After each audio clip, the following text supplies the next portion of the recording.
Fabrice Muamba is about to take you through the Ladbrokes integrity systems. It's important information, so please take note.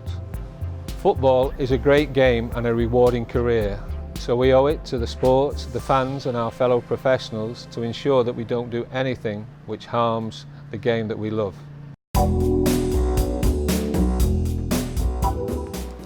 I had a professional career. I've enjoyed my time being a professional player, but unfortunately it ended through injury. For me personally, I've never been to gambling. Mistake is there to be made, but in this case, you've got to take responsibility on your own life and your own career. Hi Alex, how are you? I'm good, thank you. I've never been in a betting shop before, but I believe a current player cannot bet at all on the sport that they're involved in. Is that right? So it's simple. It's in order for the player and the sport, for the integrity of that sport to be upheld at all times. And to make it really simple, a current professional sportsman or woman cannot have a bet on the sport that they're registered in. Can someone else put a bet on their behalf? No, they can't do that either. So that's information that as a sportsman you have privileged access to that we don't know, that's not in the public domain. And again, you absolutely can't use that or pass that on to someone else for the purposes of betting either. So absolutely no inside information, no betting. How would you know a current player had sent somebody to put a bet on? So we use our monitoring systems at the head office to track every bet. And if all of a sudden we see something that looks a bit suspicious or a bit funny, so let's say for example in a particular shop people are betting on a manager to be sacked, then later on that happens, our traders will realise that people had inside information there, they'll work backwards, they'll look at all of the CCTV, and of course most importantly it will be reported to the FA, the governing body as well, who assist with trying to track that information down. So that inside information we can really tell in reverse when people have that for betting purposes.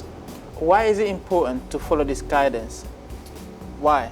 So it's two things, it's the integrity of the sport and it could actually be a criminal offence as well to place these bets. Alex, what kind of sanction would a player face if he put a bet on his own sports? So there's the fine and the ban, and then it could even be a criminal offence as well. Current professional player, or does that include those are work coaches or? Yeah, absolutely, anyone that's registered, so coaches, training staff, backroom staff, anyone that's registered as a professional at that club, they can't have a bet, and like I say, it keeps it really simple. I'm going to try to build a system now. Never bet before my life. There you go. Liverpool player, Bournemouth? Yep. Then you put your stake in the box, take your slip to the counter with the cash, that's all. £20. I've got inside info, don't worry about that. Okay, let's do it. Let's go. Fabrice, if you just give the slip and the money to Lisa, she'll look after Hi the rest. Lisa, can I put a bet on please? Yes please. So I get to win £200? Yes. Wow. But thank you anyway. Good luck. Come on. Okay, so you've placed your bet in the shop, now let's go to the head office, track that bet through the system, and then you'll see how hard it is to actually beat this system. Okay. Okay, so we're in the trading room now. This is where Pat, one of his jobs is to monitor all the bets that comes in, and we're looking at the CCTV of that guy. I think you might recognise him. He's placed the bet in the shop there. We can see in your actual betting slip, it's a scan, that's your handwriting, and if you have a look at the time, it's measured by the second as to the absolute accurate time you placed that bet. I'm lost for word, I don't even know what to say here. Because it's so accurate that if I got caught, I can't deny it because I know how I write and you can see my teeth looking all shiny there. Wow, it's unbelievable. Well, that's it. So the bet slip is tracked by the second, and then we can put the CCTV to the absolute second. So it's completely covered. Alex, all right, fair enough. You got me here. How about if I go do it online or telephone? How you can trace that this is me? So every bet that's placed online on the phone is done via an account, and for that account to be opened, we've got the name, address, date of birth, we've got the IP address, and we can actually track where that person was when they placed their bet, so we've got all the information as well. Every betting company will have systems like this in place, and the different firms will communicate as well when there's an integrity issue, so all bookmakers cover. So you guys just talk to each other, even though you guys are competition, but you still talk to each other? Yeah, absolutely, absolutely. Does this apply to any other sport?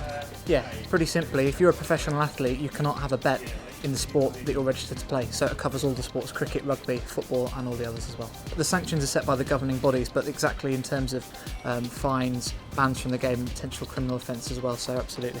Why would you report to the governing body? So one of the conditions of our licence is that any unusual or suspicious betting activity we have to report to the governing body in order for us to maintain our licence. If we lose our licence, then Ladbrokes can't trade anymore, so it's pretty important for us to make sure we do this. What's the next step then? So we communicate to the governing bodies, we'll send the evidence, CCTV images back as evidence if necessary, we can send a copy of the slip back, and like I say, we can communicate with the other firms as well to say keep an eye out for this individual who's trying to place these bets. So that's when you build a case up from there. This is important for the integrity in the sport, isn't it? Yeah, absolutely. Without the integrity in the sports we're betting on, we don't have a business, so it's crucial for us. So it's fair to say that you can't be the system. Absolutely not. It is also important not to forget that as a professional footballer, we can be targeted to get involved in match fixing. So, if you are approached or suspect that a colleague or someone you know has been approached or is involved in fixing, then you must report it immediately. Remember the 3 R's. Recognize. It's somebody asking you to do something that you feel wrong or against the rules. Resist. Just say no. Report. Now this is a vital part. Make sure you tell someone about the situation, be that the PFA, someone at your club or the FA.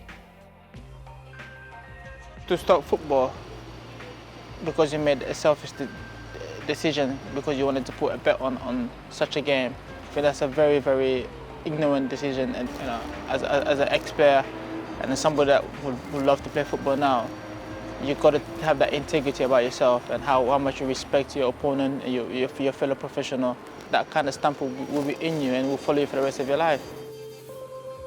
Just think of the consequence, what you might be able to lose, what you're going to lose if things goes wrong. And I think if you can get it in your mind as quickly as possible and understand the bigger picture, you know, players shouldn't be making that kind of mistake at all. Don't gamble in your career. Just don't.